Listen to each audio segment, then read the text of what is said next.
We're going to call to order the 243rd session of the 10th Council formal meeting at 6 p.m. at the Bowen Center, 52 Bagley, Pontiac, Michigan.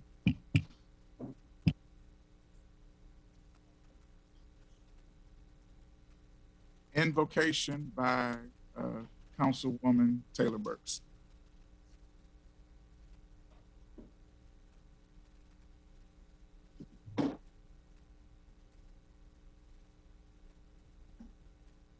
God, we come here today, first of all, saying thank you. Dear Lord our God, we come here today, first of all, to say thank you for getting here safely. Thank you for allowing us to have another meeting, Lord Jesus. And most of all, we want to do what's right for the citizens of this city. And we know with our prayers and your help, that you will show us the right way to do what we need to do for this city called Pontiac, Michigan. I ask you to bless everyone that's here this evening, Lord, and please, please, please bless our council, because we're doing the best that we can do, and we're asking you to show us the right way to do if we're doing something wrong. In Jesus' name, amen. Amen. All right. Pledge allegiance. I pledge allegiance to the flag of the United States of America, to the republic for which it stands, one nation, under God, indivisible, with liberty and justice for all. Roll call, Mr. Doyle. Carter. Present. Miller. Here. Minky. Marks. Present. Warman. William. Present. Okay, I need a motion to excuse Councilwoman Sharansky. If you're not talking, please. Excuse Sharansky for personal reasons.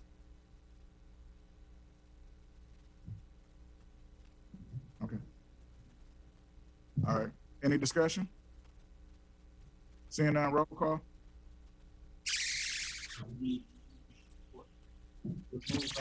I'm hearing the right move. Oh, probably.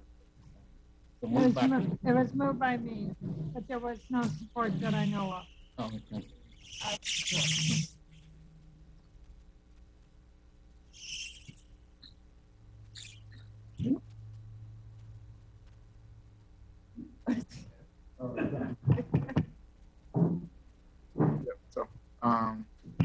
It's been moved and supported. Any discussion? Seeing none, roll call. Miller. Yes. Yeah. Taylor Burks.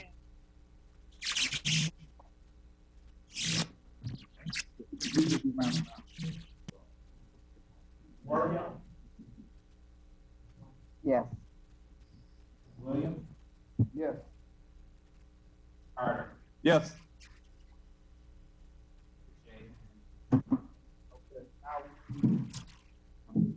Is there any amendment to the agenda? Mr. President, I would like to discuss some of the things that are on this agenda. Okay. As it relates to all these special hearings, Mr. President, I think I've said it before. I think the special hearings should be at the study session.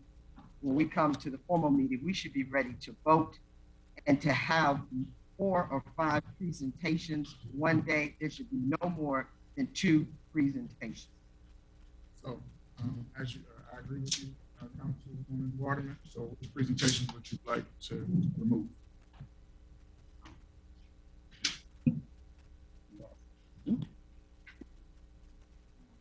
Hear you down here. So what is the agenda change you're suggesting? It's the number of presentations, and I would ask that item number 4 would be removed, because we have stated as council several times that we wanted to have a special meeting in regards to this.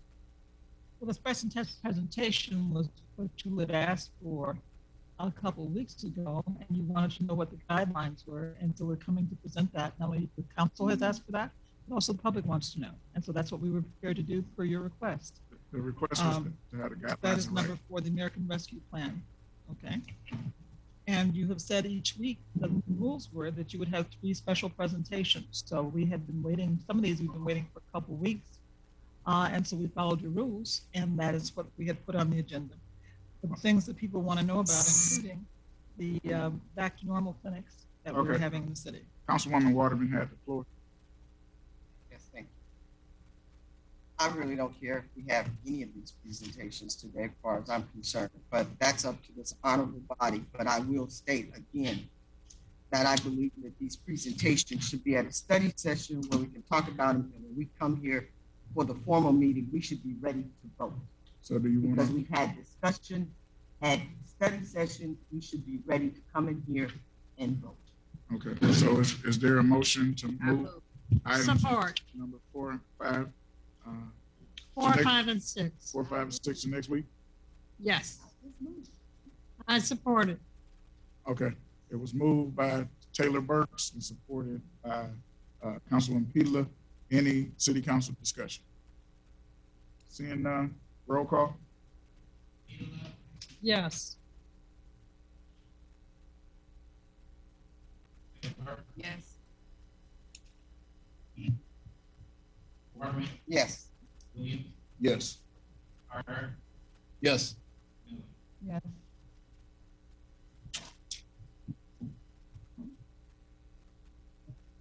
Yeah, if everybody can mute their microphone when they're not talking, so we don't have the feedback.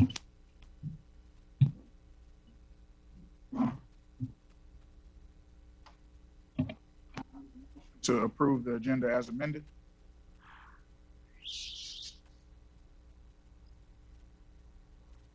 It's been moved and supported. Roll call? Shramsky, I'm sorry, Taylor Burks, Waterman, Williams, Carter, Yes. Miller, Petula.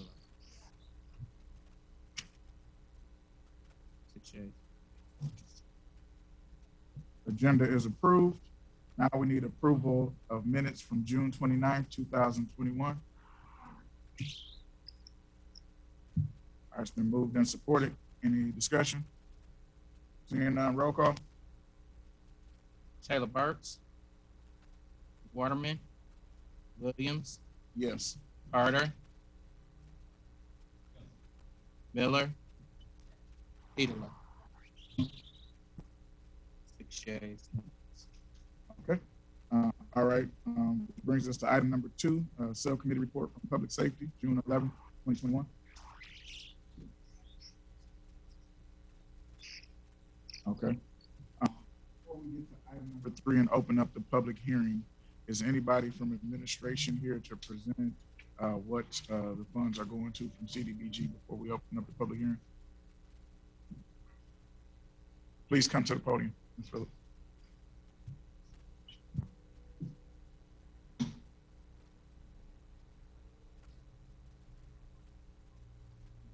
No. Good afternoon. Hi, good afternoon. I'm Lynette Phillips. I'm the Director of Economic Development for the City of Pontiac. I'm proposing that the City of Pontiac reprogram $250,000 in CDBG funds that had previously been allocated for a carriage circle project. What happened is the county, Oakland County, came and provided those funds and to free them up for the City of Pontiac. So we proposed, excuse me, 3 sources for the funding of 3 current projects, and this would be for program year 2020. The 3 programs that are proposed are $15,000 for youth programs, $110,000 for repairs and upgrades to our senior center facilities, and $125,000 for repairs to sidewalks. As you are aware, all 3 of these entities, which are current projects, are all underfunded. So we have over $1 million worth of sidewalk repairs. We get comments and complaints consistently about the need for doing that. So that's where the proposed or suggested $125,000 came from. Youth programs, again, were impacted by the pandemic, where some of the programs, which are very much needed because of the kids being home, home and not at school. And now that the summer is here, those funds would be used for various types of programs, which could include mentoring, tutoring, some driver's training, and other related youth services. And again, the senior center facilities were to upgrade to some ADA compliance, repairs to the bathroom, upgrades. There's, you see the ceiling tiles right here. So there's just a few different areas where that money would be allocated to. Again, this is for program year 2020, which those funds would be available towards right now towards the end of this year. This is 21, so it goes a year after the fact.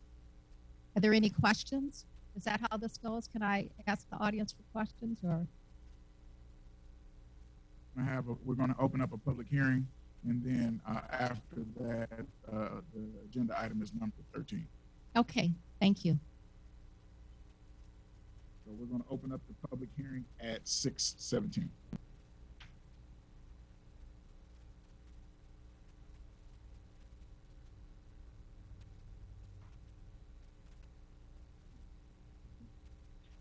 Anybody who wants to speak can come to the podium at this time, specifically about the public hearing for the reprogramming of the CDBG dollars for 2020.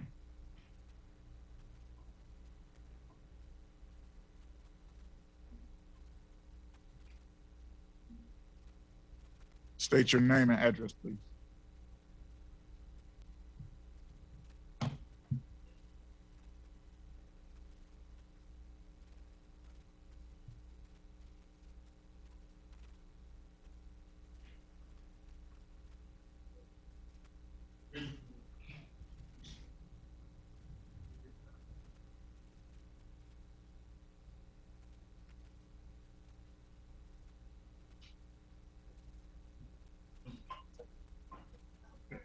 Oh, sir. Yes, sir. Excuse me, Ms. Phillips. No, you can't speak during the public Oh, hearing. I thought it was to answer the No, you question. can't. Okay. No, you can't answer any questions during the public hearing. Anybody else would like to speak on the public hearing from the public?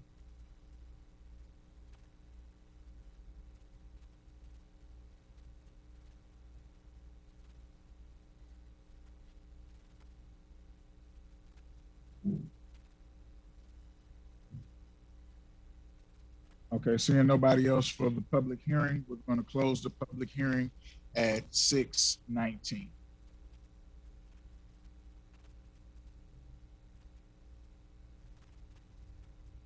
Okay, that brings us to item number 7, which is going to be presented by Mr. Sammy Rogers.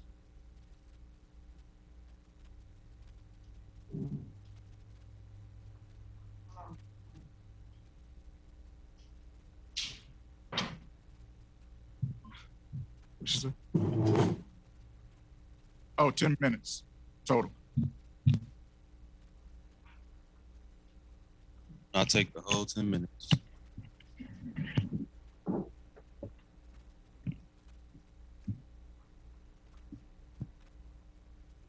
right.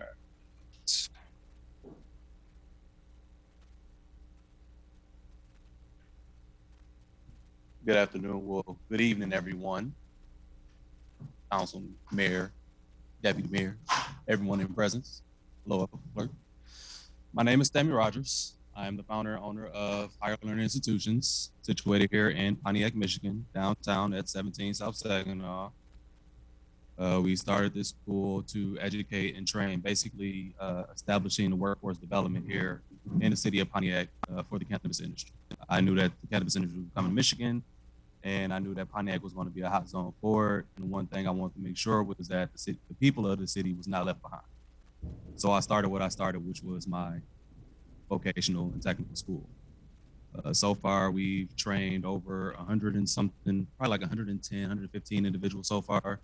Now working in the industry, but they're working in places like Detroit, Flint, have to send them out to Ypsilanti, Ann Arbor, and so on and so forth, because we're still not open here in the city of Pontiac. So I understand the process and everything that has to go forward in order for us to get to that position to where we're now running and operating within the cannabis industry. But the goal is to make sure that this city is not left behind and that we actually benefit from the proceeds and the tax revenues and everything that's coming from this industry today. So if you all follow with me, you all have a printout of the presentation here, the slides here. And the committee that I started here was Pontiac Action Committee. And this committee was actually formed and started by me and Dr. Twilley, who's a Pontiac doctor here in the city of Pontiac. So contrary to popular belief, they think that it's some outside funding. It actually came from me. It was created to ensure that the citizens of Pontiac benefit from the cannabis legalization. And then we have our facts. So as of today, last year, I would say, California generated $3.5 billion. Colorado generated $2.2 billion. The state of Illinois generated $1.1 billion. And Michigan generated $440 million. Fortunately, the city of Pontiac saw $0 of that. And that is why I'm presenting today. So $31 million was collected in 2020 from the 10% adult use excise tax that is, being pushed forward through the state, and of which 10 million was just distributed amongst 100 adult use cities. So currently there's only 59 operating. When I'm mistaken, as of last year, it was 59 adult use provision centers that were operating, and that $10 million was distributed. And had Pontiac has opted into this industry, we have an ordinance set for 20 dispensaries. Out of that 20 dispensaries, each dispensary would have accounted for $22,000 each, and that would have gave Pontiac $440,000 of tax revenue that they could have done who knows what with, to help push the city forward and benefit us the right way. So the solution, I pretty much already did the groundwork. We got an ordinance written out for you.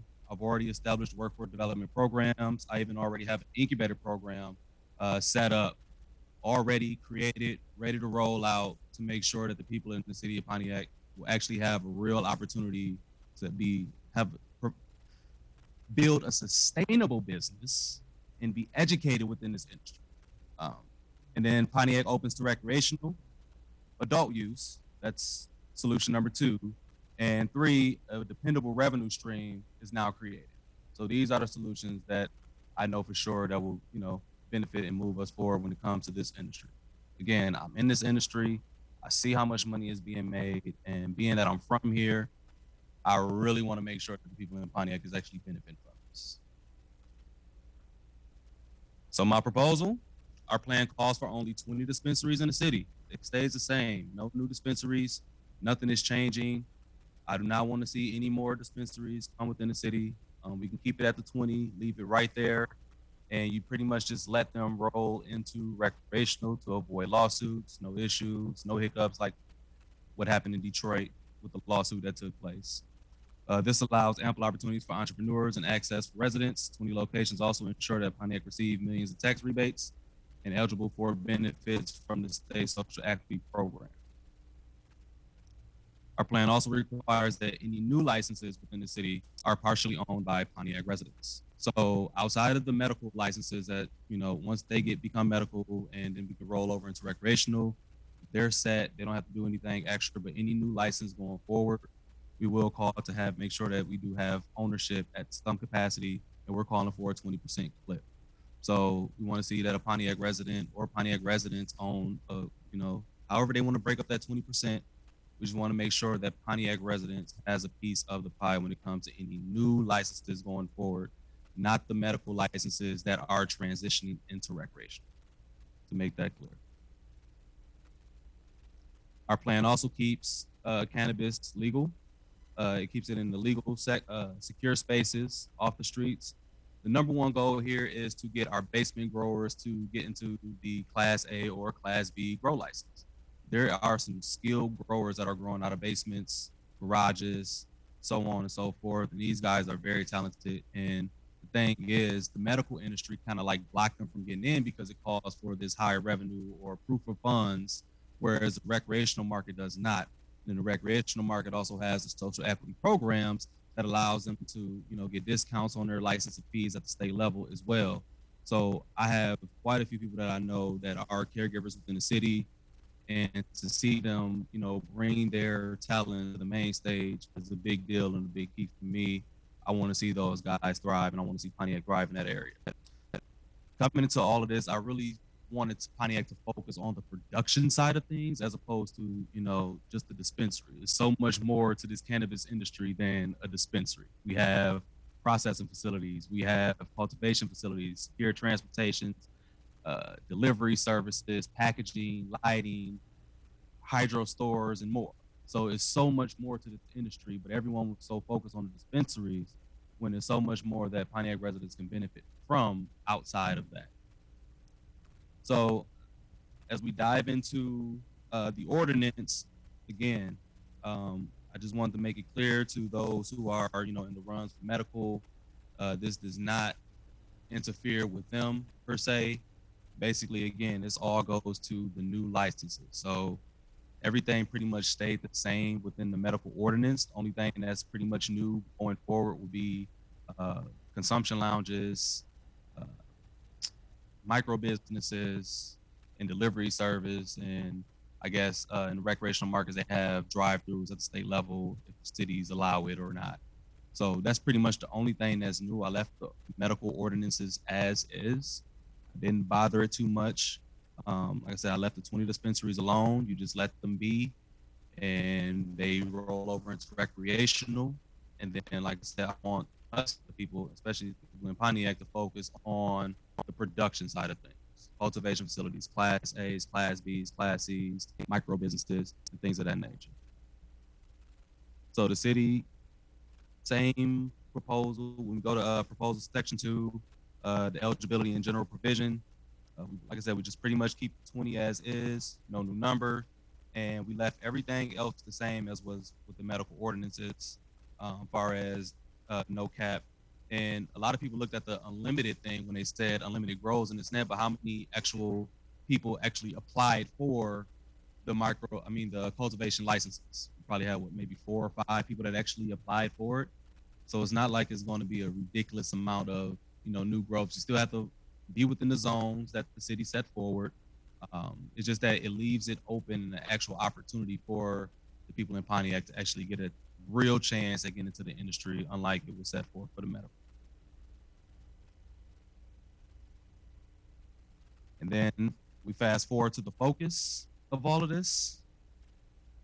And our focus is to get more growers out of the basement and into commercial settings, to turn Pontiac into a premier production hub for legal cannabis industry, to bring life back to the many vacant buildings and parcels of land, to increase tax revenue for the city of Pontiac, and increase in business ownership, which will dramatically increase home ownership.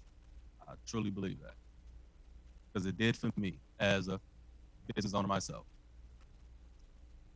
So Michigan is on track to hit $1.3 billion in sales in 2022, which means Michigan will collect $130 million in excise tax for participants. That's fine. All right. Actually, there you go. Yes, sir.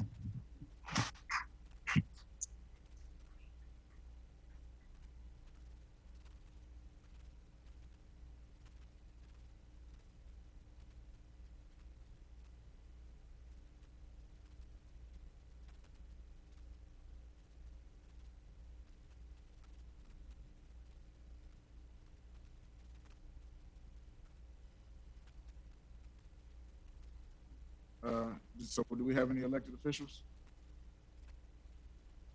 Okay, you can take the podium.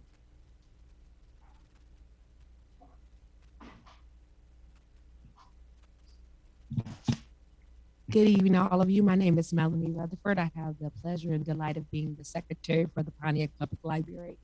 I just want to inform you that our summer reading program has started. You can go to the public library and get involved. We have a lot of different competitions going on, and we're trying to increase reading and also increase the traffic. So I implore you to bring your children, your grandchildren, and bring yourselves to the Pontiac Public Library. Thank you so much and have a great evening.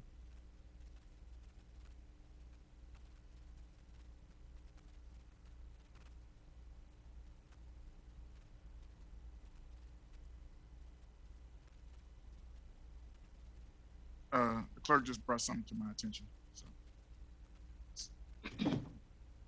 So going back to the discussion about recreational marijuana in the city, I want to bring to the council's attention, there is a ballot initiative that is being circulated in the city that if they get the required signatures, it would increase the number of, well, what medical is called provision centers, recreation is called dispensaries, which would give us an additional 20 dispensaries in the city for a total of 40.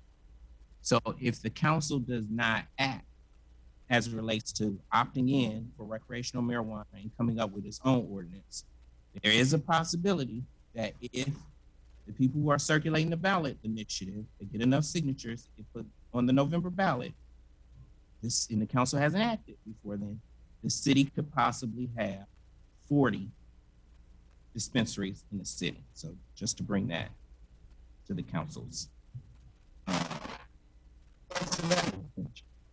Councilman Waterman? When do we have to have this opt out or whatever we need to do? When is that? When do we have to have that language? I would have to. I don't have this. So aren't we already opt out of recreation? We opted out of recreation, and that's why there is a group circulating a petition to, or just kind of the same way would happen with medical. But that's why the council. I would have to look it up and give it to you when the ballot proposal is due. But I would say that you act before that time. So yeah, you have. So I'll put something in writing and submit it to the council. Clerk, thank you. Yeah, go ahead, Councilman. Let me understand you correctly. Okay, so if we act before, and meaning that act, say for instance, say for myself, I want to opt in for some recreational marijuana. Mm-hmm. And so we would come up, or how would we do that? Would we come up with the amount or how many, or we come with that number? Because if they got a ballot initiative, they would automatically get a double 20, correct? Right. The ballot initiative is calling for 20 more dispensaries, which would be a total of 40. So it would be more logical for this body to just go ahead on and allow medical marijuana. Recreational. Recreational medical marijuana. Right, we already got medical. Right. And we come up with a number because we're gonna get hit again. I think the community do not want 40. Right. Yes. Right. Mr. Rogers did present and he's here. Right. He did present a sample ordinance. So if we want to bring him back to ask questions or because they've already circulated petitions and most likely they're going to get enough people to be on the ballot. So that's another reason that him presenting was important today. No, Mr. President, I was going to bring a question up. Okay. I believe it should be unlimited. As a matter of fact, we've been waiting 3 years right now. It's been more of a pay to play on certain places where these items could be at. We're gonna have recreational marijuana. It should be available unlimited, and almost any unoccupied building should be able to be utilized and put on the tax roll. Since we did put in the processing, we put in, other than provisional centers, we did put in processing, grows, transportation, that is unlimited under medical. If it's unlimited there, it should be unlimited for the recreation. And I heard the question about the transportation. I believe the transportation is already governed by state law. It doesn't matter where you do transportation. If you did in Pontiac, you can still drive it up to Mackinac. So I mean, it's almost like it's almost mute to even include that. But at the moment, we did for medical, we did say unlimited grows, unlimited transportations, unlimited security. I can't remember the other phrases. I think the only one that wasn't added was the microbrewery. I can see adding the microbrewery being added to the list. Other than that, it should just be unlimited and restricted to the zoning and limited by the zoning restrictions. Thank you. Anybody else for discussion from the council?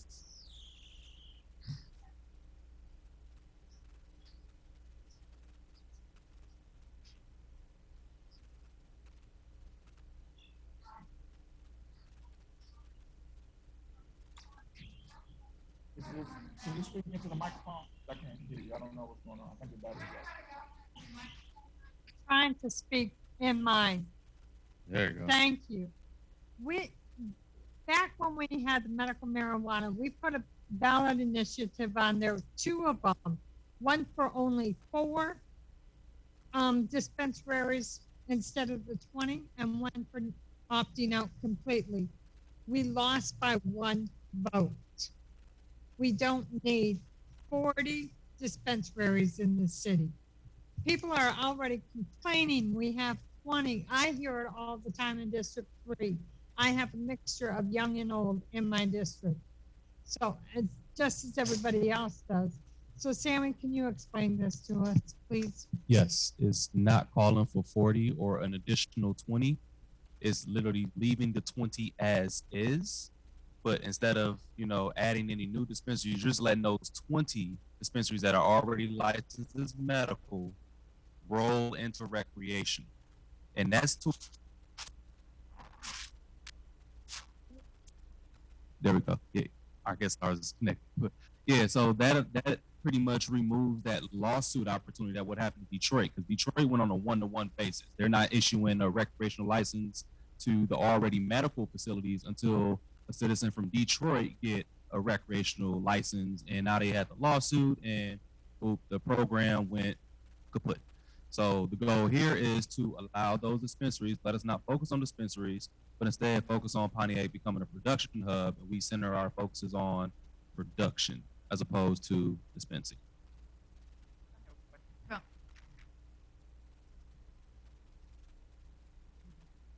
I need for you to explain to me how you would get into the 20 dispensaries that have been allocated. I need to know how that would be.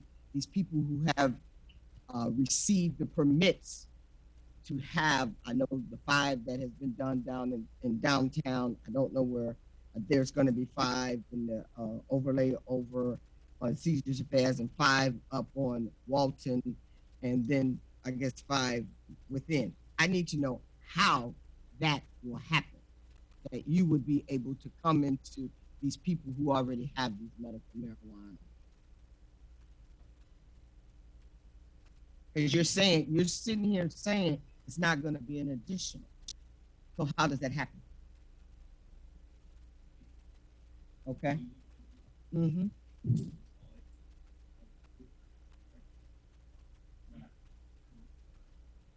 Okay, I'm sorry.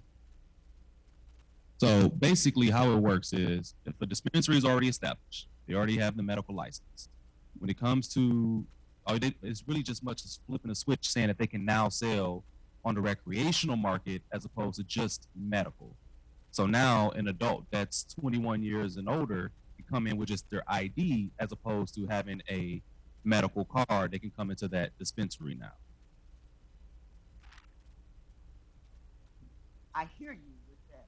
Well, what makes them say that they're going to let you come into their facility? Because I'm understanding we're trying to get our local people to be able to get, and I would love to see some of our local people getting some of that money. How is that going to be? You're asking how do we have ownership in dispensaries, right? So that's not the focus. Why? Because what's going to happen when we do that, right? It's going to just continue being a mudslide of suing, holdups, and so on and so forth. My focus is to have the people of Pontiac focus on production. Dispensary cannot open the door without weed on their shelves. For production, instead of talking about going into the recreational going into the medical, why aren't you focusing on that? I think that would be a better pill to swallow than people thinking that more facilities are coming into our little city of Pontiac of some 60,000 people. We're going to have 40 dispensaries in our city. I swallow that better. I think there's keep being a hang up on 40 dispensaries. What just explained to us and said this is going to be an additional 20 facilities. What?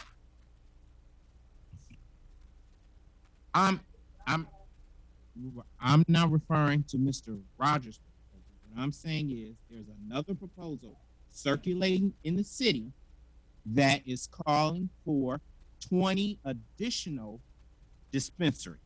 So if the so it's two different things. So if the council does not act, they get enough signatures, there will be a ballot question on the November ballot that will call for 20 dispensaries in the city, which will bring us to a total of 40. Well, thank you for that clarity. Okay. I'm sorry, your last name, sir. I'm sorry. The last name is that. Okay, the clerk is doing the right now. He's doing the process. So that means that those 20 people got a monopoly. With the thing, that means nobody from can get anything because they got, because they got the dispensary. That's online. So that we have as a body, to be fair, we might as well go on and give them some marijuana. Right. And so we can else to come in here and do their thing because we 20. I'm looking for 4 or 5. Council President. I know, but if you want to be fair, we want to get some people out here and sit a plenty opportunity. That's where your problem lies with me. It's a great thing, but it's a monopoly to me. I mean, those 20 dispensaries got the hold on everything in the city. Council. Okay. So I'm gonna let Mr. Rogers answer that, and then I'm gonna recognize you, Attorney Sharp. Is everyone here familiar with micro businesses? All right. So a micro business is a fully vertical business. You process, you grow, and you sell out of one location per se. It's just that it's on a smaller scale. It's not you can go and buy your product from it's more set up like a mom and pop store, and essentially. So let's say someone from the city of Pontiac have, let's say, a 10,000 square foot building that's available to them. And that building has a basement, a middle ground, and let's say an upstairs. They can then grow. Right now it's set at 150 plants, but they're supposed to be up into 300 plants. They can grow to 300 plants. They can process it, and they can sell it as well, all out of one location. Those are the licenses that I want the people from Pontiac to set aside and focus on. But it's not calling for an additional 20 dispensaries. That's just a different ballot initiative that I wrote to stop, to make sure that we don't have that additional 20, because I know my auntie don't want another 20 dispensaries in this city, right? And I have family, friends, and everything that actually grow. So the goal is to get them. You're still going to make money growing. A dispensary cannot open their doors without product. So now you had contracts and LOIs set aside to where these dispensaries will pretty much shop around with local growers, as opposed to trying to find product from out of, up north somewhere, or whatever the case may be. They're shopping with local growers. You're providing opportunities that way. Then you're providing opportunities with the micro businesses. So let's say, for example, again, you have a 10,000 square foot building. You grow your 150 plants down in the basement. You have an upstairs. You have a small processing piece of equipment. You can extract your own oils. And you can have on your main floor where individuals come in and they can shop with you and buy your flour, your oils, and tinctures, whatever it is that you're creating out of that one location. That's the micro business, and that's where the incubator program is going to be focusing on, starting with, Herman had made the suggestion to me of starting with 10 micro businesses. You find 10 individuals or groups, whatever the case may be, and you just put them through the process, show them how to grow, show them whatever the case may be, how to process oils, extractions, and you set them up for success as opposed to failure. So that's what, I really couldn't get to that part. I ran out of time, but that's where I want us as a people to really focus. Dispensaries gonna be dispensaries. That is what it is. But we can focus hard on production and then micro businesses. Microbreweries are doing well right now. And those are the businesses that are really going to be sustainable because they don't have so much overhead like these dispensaries do when having to buy products from everywhere. Did that answer the question? Yes, that's in the presentation. But I'll give it to you. Yeah. Then President Carter. And then micro businesses also share the excise tax from the states. So. May I just make a suggestion that since next week is a study session, that maybe you have that as an item in terms of having this discussion about what the clerk has put forth to council. So that will give you a week to get all of this information together because you've just gotten a lot of information thrown at you. You haven't been able to really read it or digest it. And so also the proposal that was given, maybe you can also review that information, but put that as a discussion item next week. So then council can also decide what it wants to do in response to the information that the clerk provided. Thank you. Mr. Rogers. Go ahead, Pro Tem. Thank you. Mr. Rogers, this new item, consumption. Explain it to me. Is this a smoke shop? Is this a members only smoking area? Actually, pretty much you can set it up how you want. So this past Saturday, I kind of threw a small event on a rooftop to show how that would actually operate. And it went well. It went well. It was over, 150 some people. But the goal was to show how even then you have it on a rooftop, and that's why I have it in the ordinance as well about outdoor spaces, like rooftops or small businesses, things like that. Now companies can have it to where they have members only if they want to. They can have it how they want, but the thing is, it has to be in an enclosed facility, or if you have it outdoors, like something like a rooftop, something nice, or let's say if someone had an event license and they want to do something on top of the Phoenix Center, like that's pretty much how that'll go to where, they can set up something like that. That's pretty much how those consumption places will really work. Or let's say a dispensary want to have, let's say the dispensary had a extra floor, or let's say someone's micro business, they had an extra area in their micro business and they want to put a consumption lounge license there. Individuals can come there, buy a product, and head over next door to their consumption lounge and enjoy the product instead of smoking up and down the streets.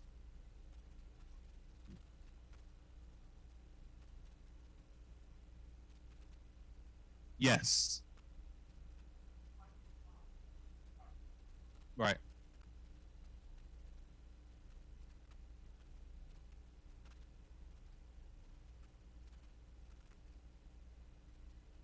Yeah, the city of Pontiac don't have an ordinance yet, but I kind of put it in this ordinance so we can probably, slide that on in there. Say that again? Yeah, I wrote an ordinance for you. Well, I had a law group. I pretty much wrote it all out, and I had them do the whole legal jargon and everything. But the goal was when I created this, I want to make sure that I put the best interests of our city. I'm from here, so I'm not going to do anything that I feel like would be detrimental to my city. As you can see here, I have my wife and my son here.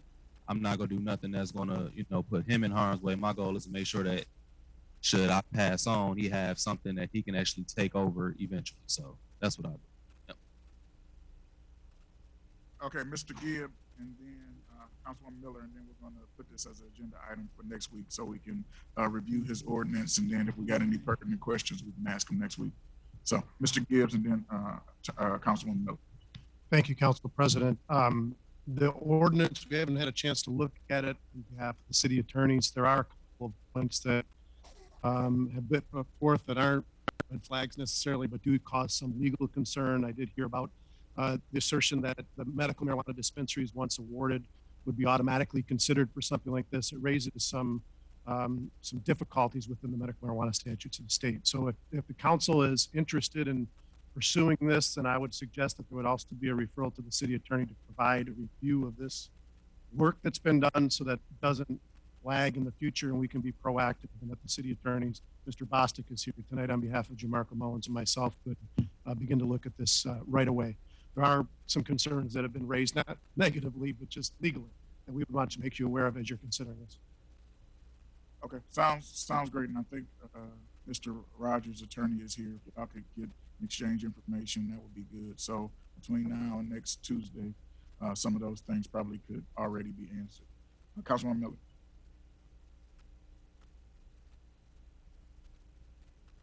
Now, I heard you said you had an event and everything went well. I mean, I'm just thinking legally. So you go to this place and you have this consumption that Councilman Carter just mentioned, and then that person get in a vehicle and get pulled over. Would they get in trouble from having that consumption? That's what I'm saying. Police decide to, they can if they wanted to. But I mean, when we're talking about statistically, I kind of deal with statistics in this aspect. I mean, there's a lot of people who literally can't, they literally smoke to stay focused on the road. So not all weed is the same. There's things like sativas that does not give you couch lock and sit you down. They actually help you, give you more alertness and focus. Some people like to use that in the morning just to get their day started. Now, indicas, however, is a little bit different. You become more lethargic and sleepy, however. So that's where education comes into play, and that's why I do what I do as far as education goes. Educating and, you know, getting our people to understand that there's so much more to cannabis than just smoking it. Someone can possibly have, you know, some tea that literally gives them a sense of energy. You know, like you mix a Durban poison, which is a sativa, 100% land-raised sativa, and you mix that with some good, you know, peppermint tea in the morning, you're now alert, focused, and ready to go and start your day. And you're not, you know, swerving in lanes and things of that nature. So a cannabis high versus an alcohol high is two totally different things. And but if police enforce, if law enforcement do want to enforce that, they can. But so far, I just really have not seen much of that. Yeah. So it's really not that. So what I did was it allowed like a lot of our local businesses, well, not local business, but those who are, let's say, growing out of their basement or making edibles in their kitchen and this and that, they get to like showcase their talent.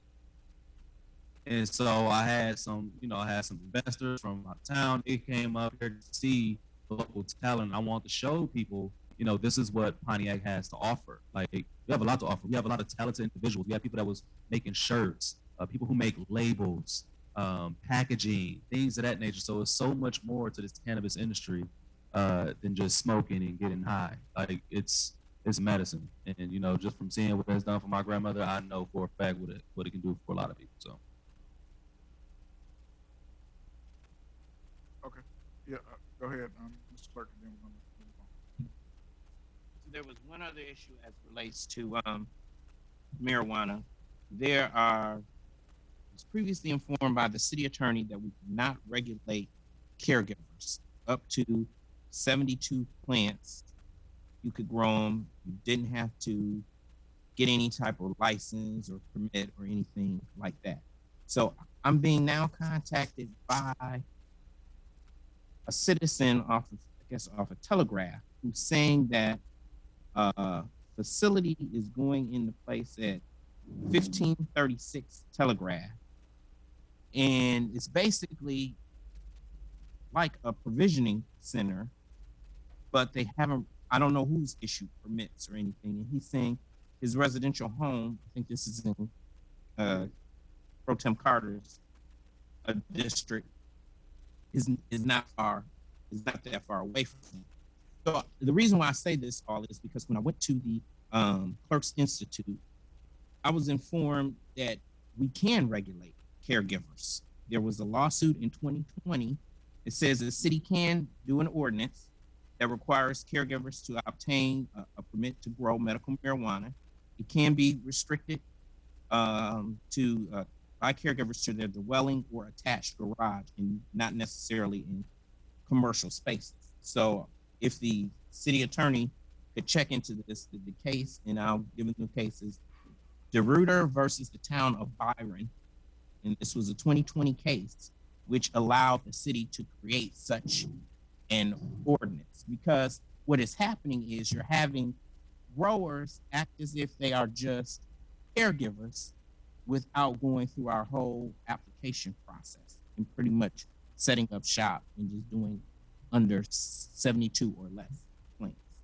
So I did want to bring that. Just had his hand up. Yeah, Council President, it's mostly accurate. So Clerk Doyle, if you could make sure that we know the address. I think you just read it, but I wasn't quick enough to write it down.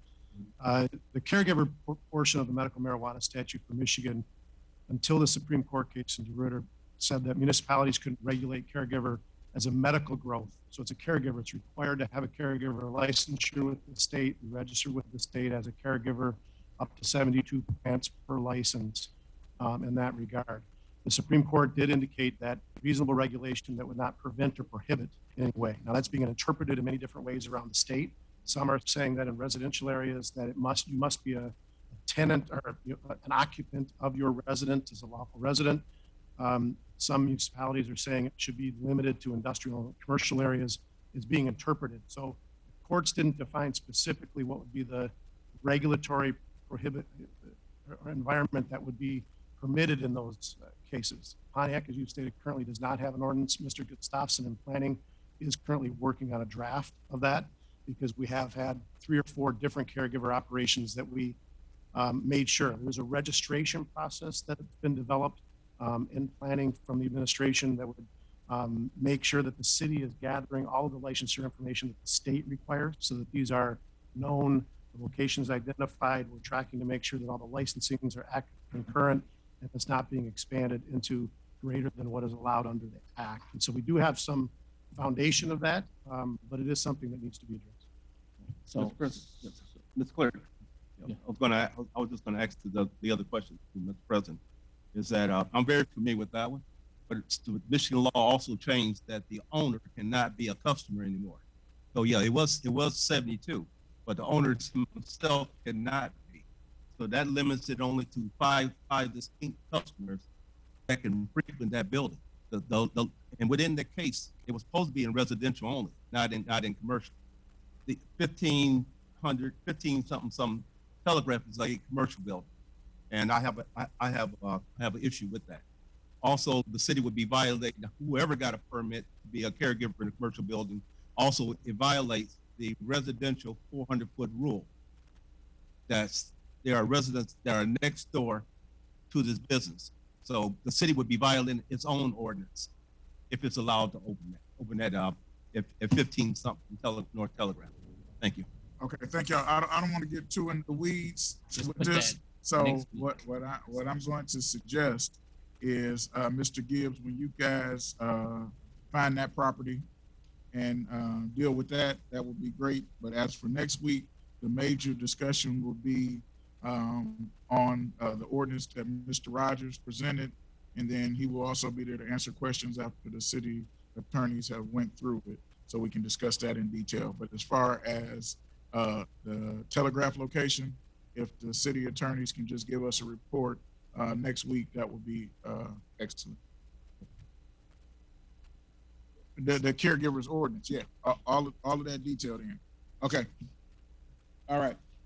We already recognized elected officials, so now we're going to go to item number 8, adoption of an ordinance regarding parking of commercial vehicles and other specified vehicles and equipment on residential streets prohibited, taxi cab exemption, parking of commercial streets for 1 hour permitted exemption for temporary parking of mobile home pickup campers and coupled trailer coaches on residential streets permitted.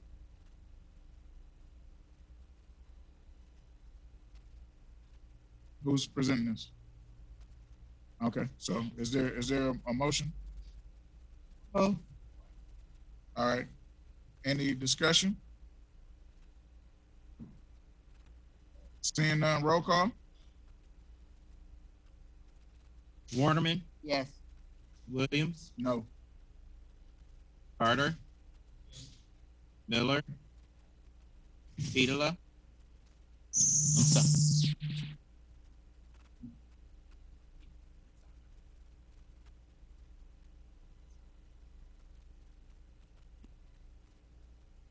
Kempsky, Taylor Burks. 5 yeas, 2 nays. Ordinance is adopted. Ordinance passes. All right, which brings us to item number 9, Mr. Clerk. So I had presented this last week. This is already in the budget. Simply the job description just needs to be approved. So you just need a.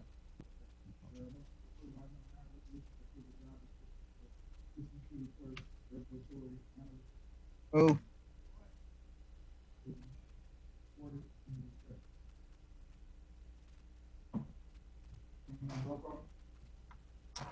Williams, Carter, Miller, Petola, Stransky, Taylor Burks, Yes. Waterman. Yes. 7 yeas, no nays. This is the same thing. This presented last week. This was already approved in the budget. You just need to approve the Move. job. Or Any discussion? Roll call. Carter, Yes. Miller, Petola, Shramsky, Taylor Burks, Yes. Waterman, Yes. Williams. Yes. 7 yeas, no nays. Item number 11, resolution to approve the regulate contract resolution LLC for roadway maintenance program. It's an extension on the contract for the emergency road repairs and sewer repairs and so on. I move, Mr. President. Or So what was Mr.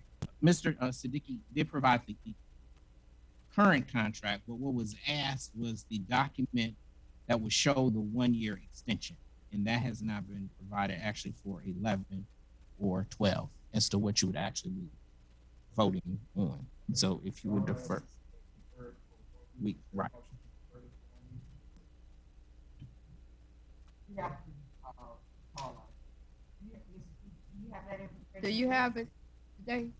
So I had like the clerk said, we had the original contract. The extensions we're gonna have to look up. You know, we have some turnover in our purchasing department, so we'll see if we can. Well, I trust you. Well, next week's fine.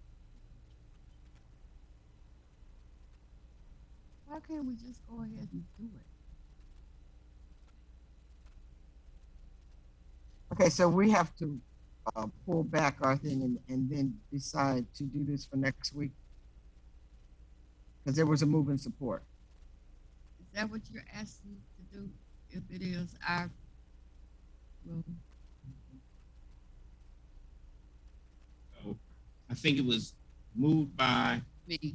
Taylor Burks, supported by Waterman. Right, they would have to withdraw. I'll withdraw. Mm-hmm.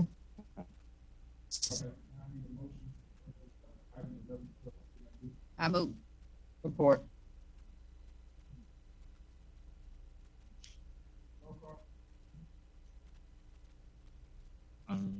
Miller, Petola, Shramsky, Taylor Burks, Waterman, Yes. Williams, Carter. Item number 13, Ms. Phillips. You can answer Mr. Bass's question first.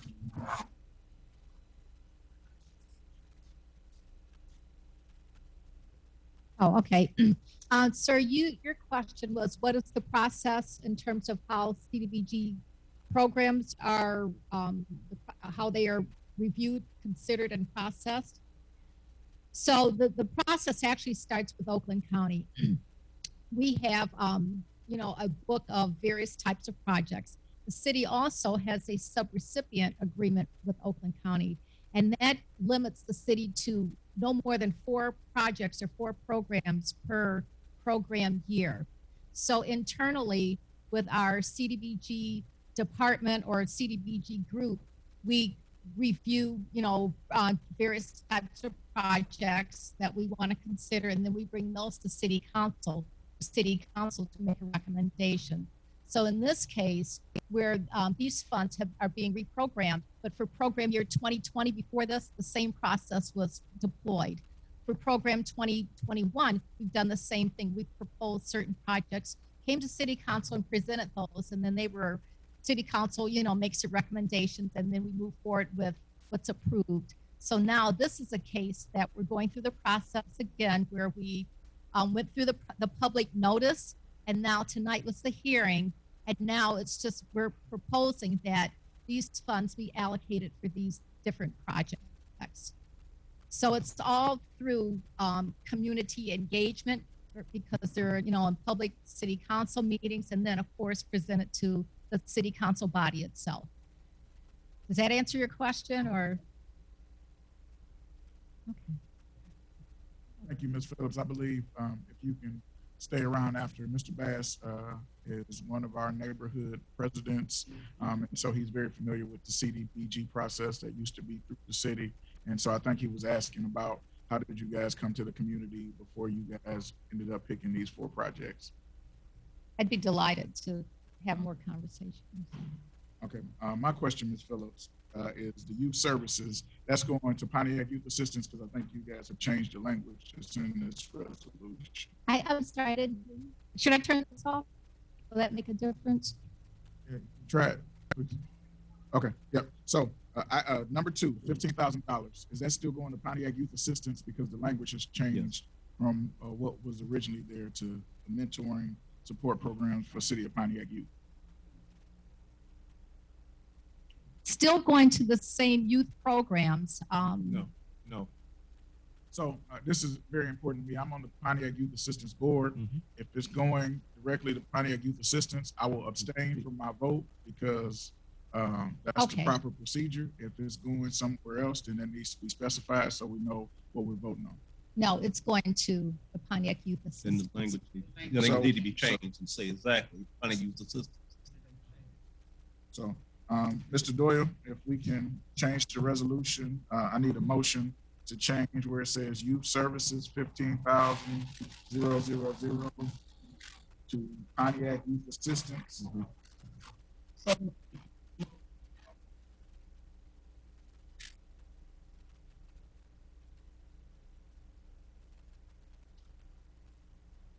Okay.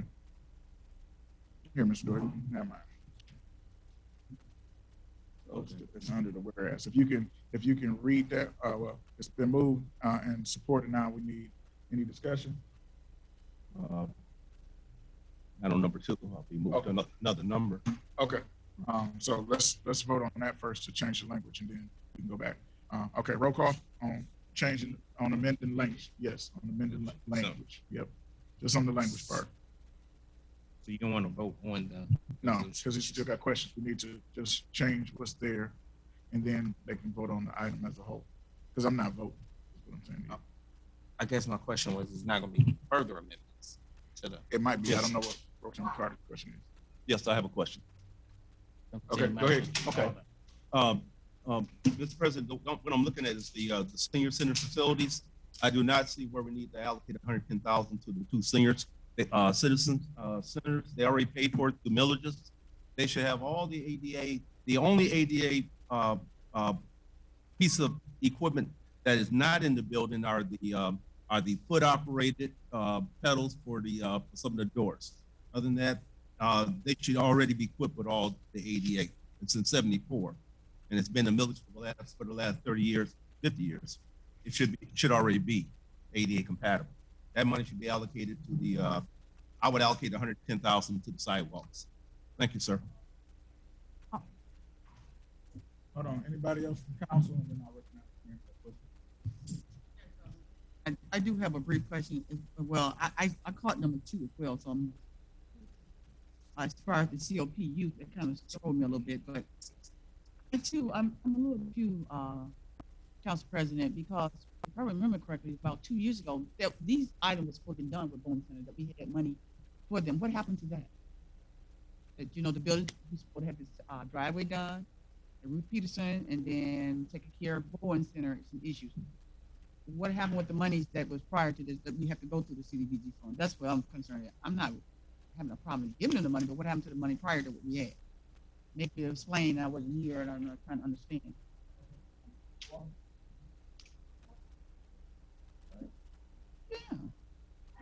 That and probably, Mr. Siddiqui is here too, because DPW is responsible for the facilities. But the amounts here are for different projects altogether. And the ADA compliance, contrary, Council Pro Tem, I do regret to inform you that no, neither of the senior centers have ADA compliance. The bathrooms are not ADA compliant. The curb access is not ADA compliant. The door handles are not ADA compliant. There's a lot of things that we promised the seniors we were going to work on, and so they've been waiting for this. This is their suggestion that we put this in the for CDBG. So I hope you don't disappoint them. Yeah, we did put that in for a purpose because we do want both of our senior centers to be ADA compliant. And if I could add, please, so we actually have broken down senior centers, for the past years. For instance, in 2019 program year, there's like $9,200 for new flooring. So that's in the process of happening. For 2020, the senior centers, the parking lots repaired, that was another source of funding allocated through CDBG. This 110,000 that we're proposing is actually for the bathrooms, on compliance and some related quotes. For program 2020 that 2021 that was approved, we actually allocated another $175,000 for doors, computer, and ceiling tiles and blinds. So every year there's a request, to bring these, our facilities to improve them. So this is we've actually, and Mr. Siddiqui is here, we can speak to different quotes that we've acquired and different repairs that are, a part of the process also, which, even the sidewalks, you've got the map and different areas, not districts, but different areas that sidewalks will be repaired. So this is all part of a overall plan, not just like, trying to piece things together, but as funds become available, we're trying to allocate them for these upgrades. Council President. Just to clarify for Councilwoman Miller, I know what you're trying to address, because those funds were reprogrammed, but they were not for these issues. They were different issues that they did the reprogramming with a couple of years ago. Thank you. Okay.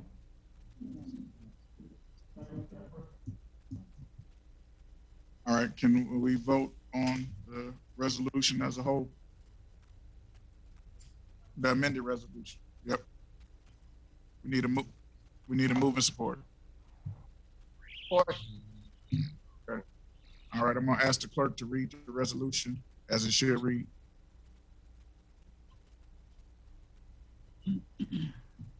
Resolution to reprogram home consortium funding from the CARES Circle project to propose recommended community development block grant CDBG projects for program year 2020. Whereas the city of Pontiac is requesting the home consortium funds allocated for CARES Circle apartments be reprogrammed for proposed and recommended community development block grant CDB projects. And whereas the Oakland County assessed Oakland County home consortium funds for this project, thus freeing up City of Pontiac funds to be reprogrammed for CDBG program year 2020 projects. And whereas the following projects are being considered: 1, senior center facilities, 110,000 rehabilitation of the 2 senior centers, Robert Bowen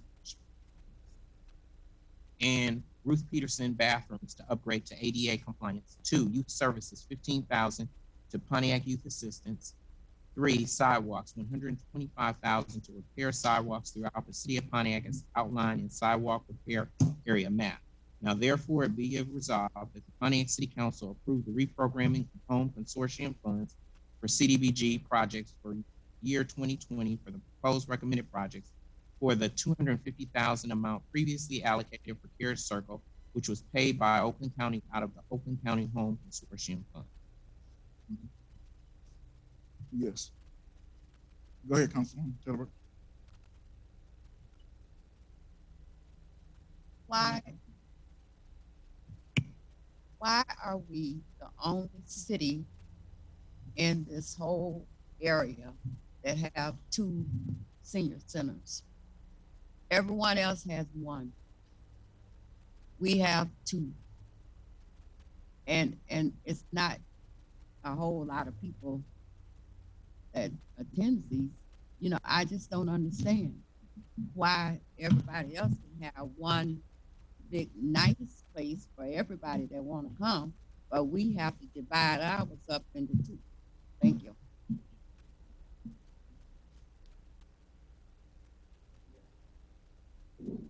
Mr. President, just for clarification, was there a roll call vote to amend the resolution yet?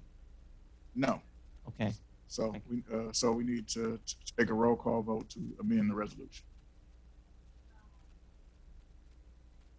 So I read the amended resolution. So you're voting on the amended resolution.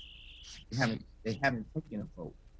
on the resolution. So they're taking a vote on the amended resolution. Yeah, a vote to amend the resolution and then the roll call vote on the resolution as amended. Okay. Okay, so let's take a roll call vote to amend the resolution. Is there a So motion? wait, so then you're gonna need a withdrawal from Petola and Ward. Okay. Okay, Councilwoman Waterman, do you withdraw? Yes. Okay. All right, now I need a motion.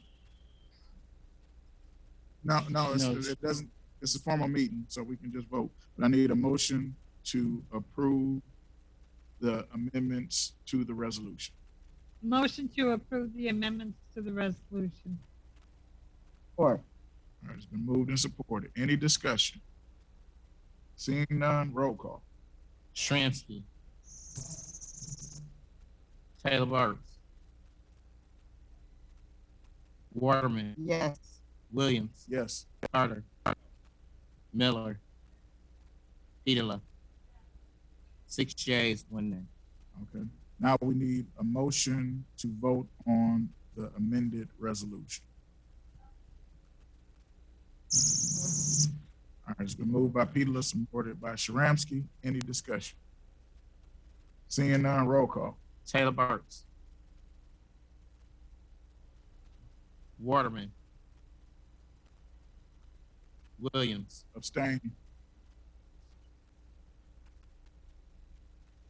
Carter.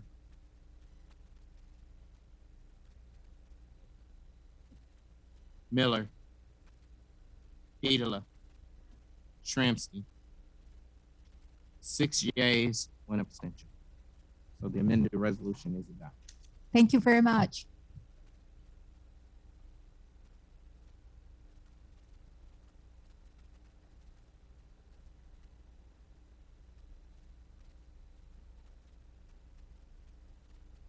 But, Council President, I guess I would address this to Attorney Gibb. Isn't the issue now moot? Because the lease language reflects June 30th. If I can, Council President, very technically so, astute legal position. We have had notice from Dr. Byerly, who's the owner of the property, that he's awaiting a decision this evening, but is still open to the short extension to allow for the transition of the property. And so we would leave it to your discretion. We are technically right now as a holdover tenant. We did conclude the basketball camp, which was very important to those 200 plus children on Friday. And Dr. Byerly said that he would await tonight's decision on the matter. Council President, but I would think, unfortunately, that this language wouldn't be applicable anymore. It would have to be modified. Because the terms have now changed, right? If you're a holdover, then you said the rent is going to change, the dates would have to be changed, so they couldn't very well vote on this agreement. Then why can't we just vote it down? Yeah. Right. Vote it down.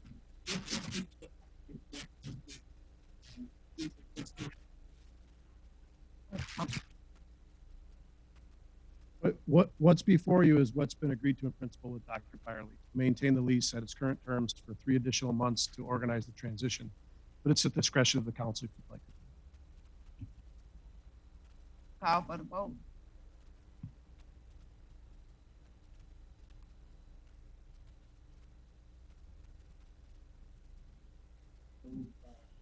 Burks.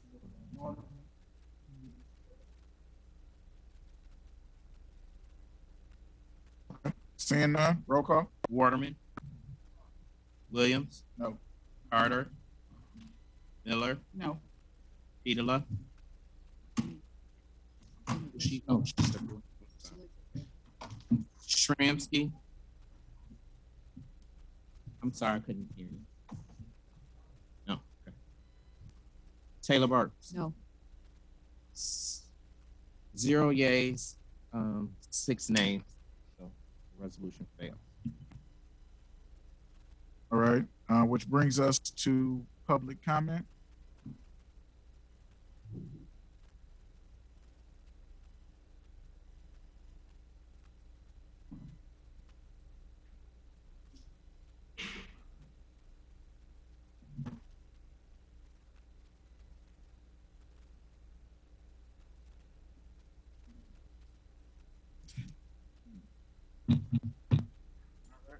back in the Back in the old saddle. flow, back in the old flow. All right.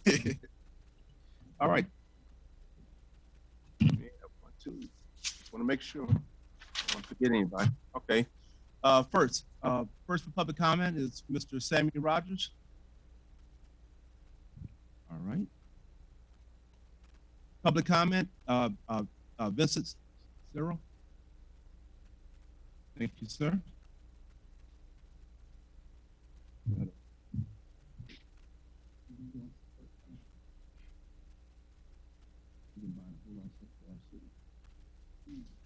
Good evening, Council. My name is Vincent Serio from 645 South Telegraph Road. I bought the old Emmanuel Baptist Church that has been vacant for over 25 years. I bought it in 2017 before the whole marijuana ordinance was even passed. I bought it because I believe that the city of Pontiac is a great city and the next up and coming city. My comment is in reference to the marijuana debate. I don't even smoke pot. I understand that it has a bad stigmatism about it. Some people believe in it and some do not. I am not here to persuade the people that do not like it. I am here to mention that the council should make the recreational ballot fair and transparent process and should include the opportunity to the citizens and business owners who have lived and invested in this city long before the marijuana even came about. I have met with Sammy Rogers on plenty of occasions, as well as some of the council members. Sammy and I are both in agreement that we need to somehow make it not a monopoly to the outsiders, but to include the citizens and business owners as well somehow. Thank you so much.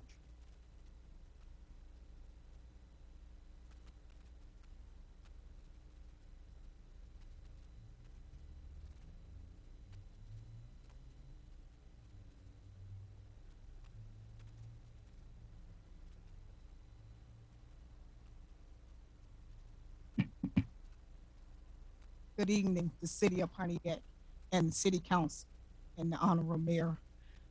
My name is Veronica Taylor, and I'm coming here to ask all the citizens that's on Facebook Live to please return your absentee ballot and please get them back in the mail. And those that have not voted, you can vote at the city hall. Now, not only I have that, Continental Management is putting on a job fair where they need people to come in District 5 to come to this fair on July 8th from 12 to 6. They are looking for people to do some work and get employment, and get a job in all areas, management, as well as in leasing agent and other things. And the address is 1246 East Walton Boulevard. Thank you. And I'm asking the city of Pontiac, please return your absentee ballots. Thank you.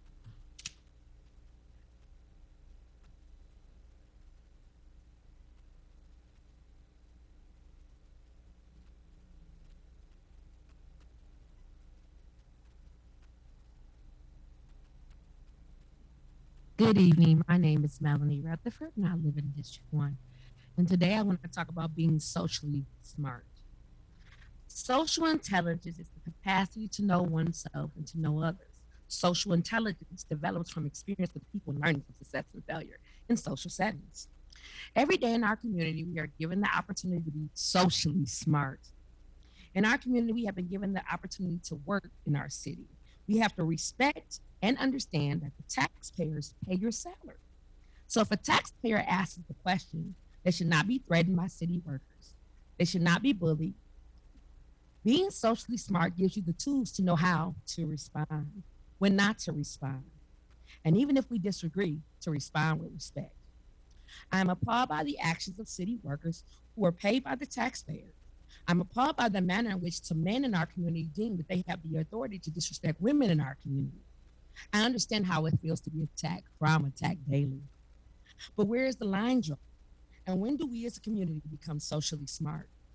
As I laid in the hospital bed last week, I had tears in my eyes because I can't understand, even when we don't agree, we have to go to the extremes, like getting on apps called The Neighborhood, where we say deem disrespectful things about people based on their color, creed, and their actions. No political office is worth being disrespectful. Again, no political office is worth being disrespected. No man or woman is above simple human decency and respect. I implore us all, me included, to get back to being socially smart, to get back to being socially respectable. Because the example that we displayed on city council, on the library board, and our day-to-day actions will affect our community for years to come. I implore you to always be socially smart. Thank you.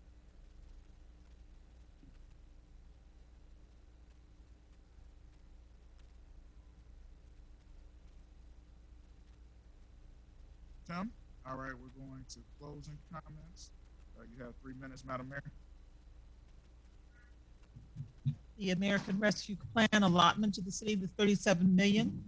That was what council took off the agenda, although I hope that we'll have to find another time to explain that to people. A lot of people have been asking me, when are we having the town halls, and when, what are the subjects about, and what kinds of things and guidelines apply to that. So I regret that we weren't able to share that with you because council took it off the agenda for this evening. But we, and also I was going to announce the dates of the town halls, but we'll have to do that at another occasion because I know a lot of people have been very interested in that and want to know how we can spend that money to best affect the interests of the citizens, businesses who need help now, and how we can utilize that in that way. We need repairs to our infrastructure streets now. And so we want to move on with that so we can get some recommendations and have citizen input from that. But since I don't have time for that, I want to talk to you about the vaccination clinics that we have. And we're giving that as a way to get people vaccinated who haven't had a chance. And there are incentives for doing that. The first clinic we have here at City Hall will be both this Wednesday and Thursday from 11 a.m. to 6:30 p.m. Do not need to have a reservation, just come in. This one is sponsored by St. Joe's and by McLaren Hospitals. And for people who get vaccination, not only as long as they last, they get a $50 gift certificate from the county for Visa or MasterCard. But in addition, they're going to be eligible for 2 free tickets to the concert we have coming. And listen to the lineup for this. It's the Stylistics, Lakeside, and Midnight Star for concert on August 1st. So if you want your free tickets, Pontiac residents, come and be vaccinated or be registered, you can register to vote. But what I wanted to spend most time is, and some of you have noticed that after the state of the city, when we did the inaugural lining of the Phoenix Center Amphitheater, you can see every evening now that amphitheater is lit up. And that's a sign to people that, yes, one of the things that we can demonstrate the progress in the city. You know that Phoenix Center litigation and winning that Phoenix Center, which is the gateway mascot for the city of Pontiac, to say that, to get that as a win-win for the citizens of Pontiac is huge. So being able to light that up is just a reminder that we have moved that project forward and that there are many things to come. I don't have time to give you all those announcements, but stay tuned because we are on the move, Pontiac, and the Phoenix Center issue is resolved. It's going to be lit up and it's going to be here to welcome not only people for the Dream Cruise, the Roadkill powered by Dodge, Motorbellas coming to Pontiac, and American Festival Speedway is coming to Pontiac, and that's great. But also the state of the city, as you know, I have programs here for those of you who weren't here, but we were on top of the amphitheater, which is the first time we've had a major event there for 8 years. And that's great. Time, Madam Mayor. Thank you. Right. Mr. Doyle. Thank you, Mr. President, and I'll be brief. I just want to remind people, it was already said, but you are now able to vote by absentee ballot.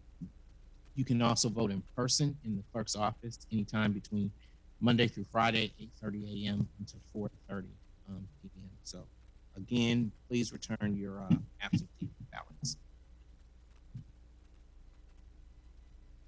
Have anything? Thank you. Okay. Pro Tem Carter. Hello, everyone. Got a couple things that really we need to talk about. Walton Boulevard is down for repairs. And for the residents over on Newark Street, I have no information when the city is going to install the 1,500-foot sewer. I know you are experiencing flooding in your basements, and you have been experiencing flooding in your basements ever since they built those condos over on Belleville Circle, Marsh Bank, and all of them. that the city did not put additional sewers in that is causing your basement to flood. Hopefully, before the Walton is done, the 1,500 foot sewer will be installed. For the lady that just called me, Princeton and Hollywood, the tree that fell from your yard across the street is the owner's responsibility. It is not a city tree. I will help you in any way I can, and I might can get somebody to help you cut it down. But I'm sorry. That's all I can say about that. And other than that, I got the information about the rec center, and it is not the responsibility of I'm looking at the kids from Kennedy. I love the Kennedy Panthers. They became silver medal champions last year, and no, they did not play in the Pirates building. They played at the Kennedy School. As far as the recreation center, I believe the city would need to have some type of interlocal agreement with the school district. The school district has modernized. Most of the schools are practically brand new, Kennedy and including high school. I think we ought to reach out and see about leasing spaces and available time where we have actual teachers and things at a school to use for our students. I do not take it lightly that I can get threatened because 200 individuals just happen to have new uniforms. When since last April there was no one in the Pirate building because of COVID. So a whole year has passed, and all of a sudden 200 kids show up with uniforms. God bless them for uniforms. And if they need any sporting equipment or anything else, please contact me, and I will be more than grateful to donate uniforms and supplies to some of these teams. With that, thank you, Mr. President, very much. Good night. President. I first want to address Peacock Street. I went over to Peacock. I did take a look at the trees. I got a couple of emails from some residents on Peacock, and we got reference to the trees, actually from Joslin all the way down to the end there. Can't remember the street that card at the end, but it goes from Joslin to the end, that dead end. You can't basically drive on the street, but unfortunately, I did check with DPW, and it is the responsibility of the homeowners to take the trees because they're on the owner's property. So I can't help you in that regard. But the other issues that you said to me, I am in right now. I'm working on them. I'm going to be brief as well. I got two things I want to talk about, and it's very important to me because today I've been out all day in the heat, all day. Half the day, cleaning up Harrington School. Fireworks on 4th of July, I was told. I went over there. And by the way, I want to thank my residents over there who cleaned up part over there when I got over there today. I appreciate it. I like to shout out to John. John, I'm sorry, your last name. But that's okay. John, you know who you are. You helped me in the parking lot all day, picking up firecrackers, debris, trash. People, let's love our community. You trash Harrington. It was trashed. I'm still not done with it. I'll probably go out there tomorrow and do some more because I just got tired. But we got to love our own community. Nobody's going to do it for us. We got to do it ourselves. I went out there all day by myself and just did it. I'm just a person that do. I don't talk much. I just do what I got to do. And John Cantrell came by and he helped me. And I want to thank you so from the bottom of my heart, even though I could have did it, but it's nothing like some help from the community and for the other members of my community that did help yesterday that I wasn't aware of it. Now, my last thing I want to address is, and I sat the whole weekend watching. Unfortunately, I seen one accident happen with the 14-year-old Auburn. I was right behind him and he hit. And he was injured. And then there was another incident with a motorcycle. I just want to say this, City of Pontiac, because I'm on the street. I'm on the street all the time. I'm listening. I don't run with young people, but they be around me because I have nephews and nieces and stuff in the city. People are driving. It's I don't know what's happening in Pontiac. It's a different field. I've been here all my life. They're speeding. Martin Luther King is a raceway. I got family living on the street. We watch, they doing at least 80 or 90 miles an hour. It's a death going to happen again. I'm just sitting there yesterday. All weekend. And then I want to send my condolences to all these family members that lost their children this week over the holiday with the weekend. What happened to we our brother keepers? What's wrong, everybody? What's wrong? Young people are dying. And it hurts me. I go to bed every night. It just hurts me. That a mother or father somewhere is hurting. We got to do something. We got to do something. That's all I got to say. Councilwoman Peterson. Thank you, Mr. President. Gloria, your microphone, please.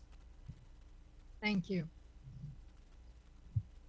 I want to say, Mr. President, thank you very much, council colleagues, the 6 of you, or the 5 of you that helped pass this commercial vehicle ordinance. Thank you very much, because it's going to be much appreciated, I'm sure, and it's going to make a big difference. As far as the motorcycles, this is something that's been going on for a long time. Parents don't always want to admit that their child is doing something they shouldn't be doing. But I live on Cesar Chavez, right in front of Wisner Stadium. There's a light there, and oftentimes that light is ran, or the people jump start on that light, which causes accidents if you're not careful. On the side streets, we have people that are blowing their grass out on the road, and that will make somebody slip and slide, cause accidents. We have to be more cautious. Parents are not the parents that you and I were, Miller, when we were raising our kids.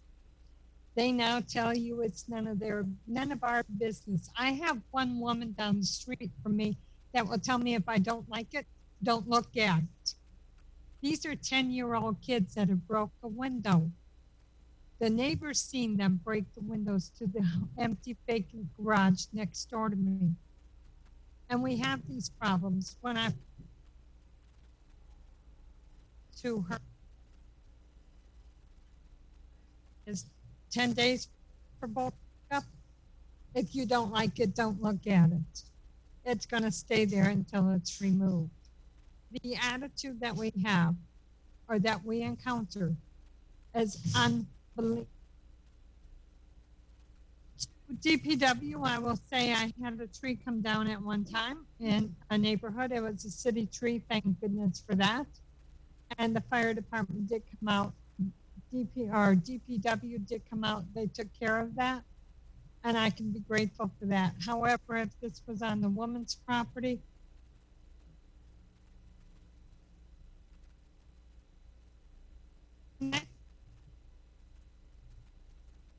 service, and they would reasonable cost for our city people to, the residents to be able to call them and to get the stuff taken care of. Give the name of the company that works in our neighborhood. Yeah, I hope all had a safe holiday, and let's look forward to a longer lasting summer. Councilwoman Shramsky. Well, I'm a little too angry to say much. So I'll just say this. Why would someone sign letters of endorsement for development that residents have, in my district, have previously vehemently opposed? And the new incarnation of this development is worse than the last one. Why would someone sign a letter of endorsement for this development? 2 individuals have signed a letter of endorsement for this development. My residents were never asked, never given any information. It was never brought before them. And I, as a sitting council person, it was never brought before me. But don't worry, I found out. Thank you.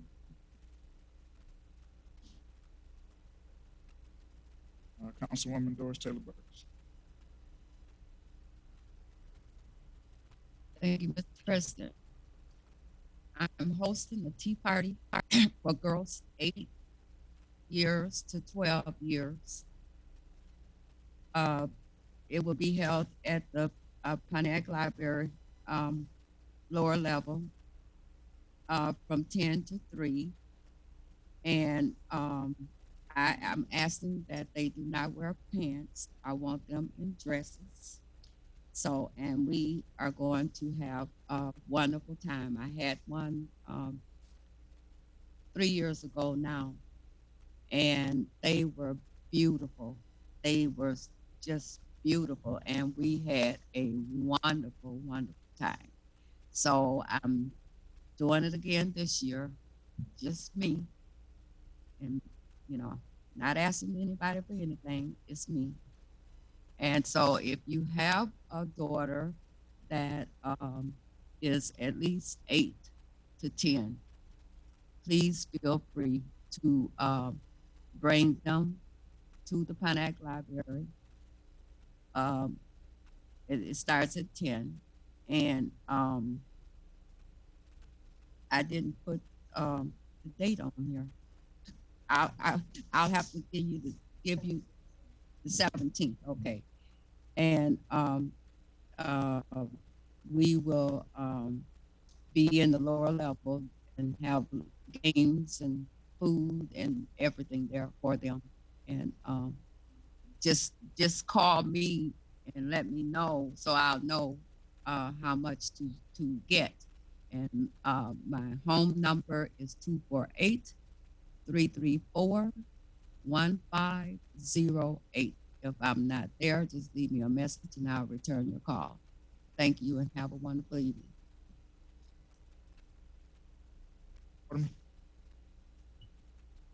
Good evening, and thank you, Mr. President. I need some information as it relates to grass cutting and the lots, because there are many lots running around this city that are overgrown. I need to know what code enforcement is doing. We provided you with cars, and if I could ride around and see it's overgrown, I believe code enforcement can do it.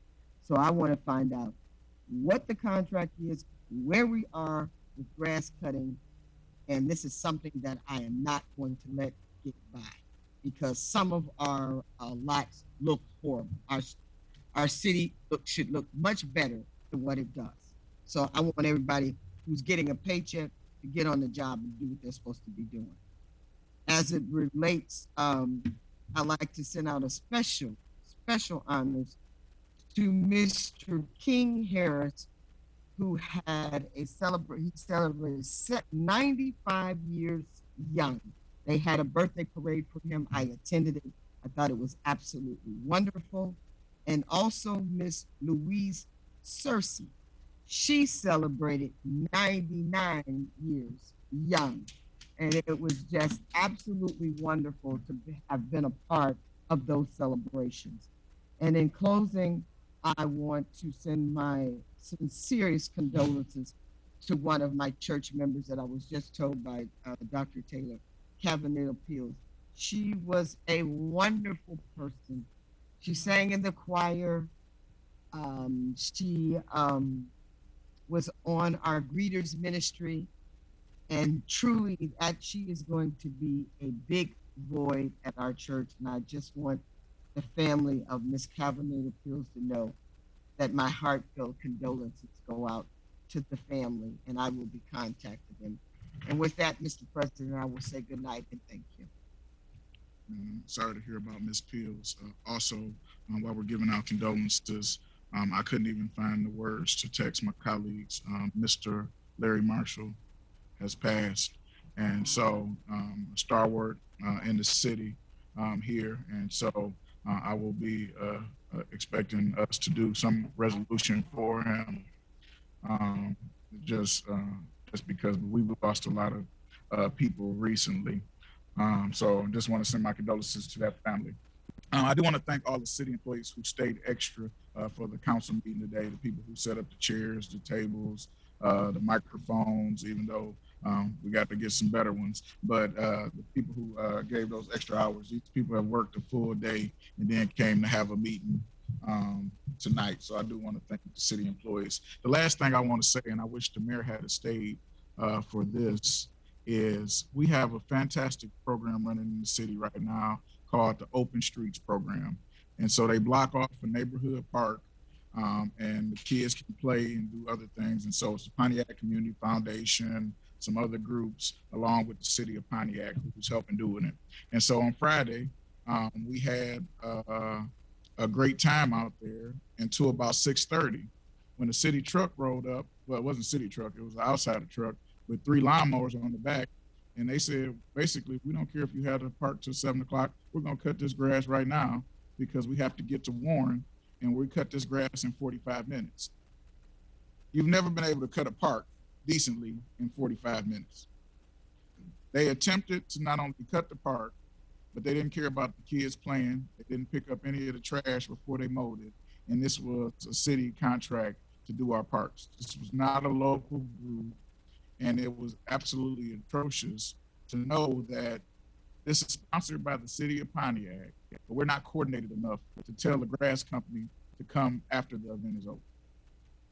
And that is why we need to revise the charter in Pontiac.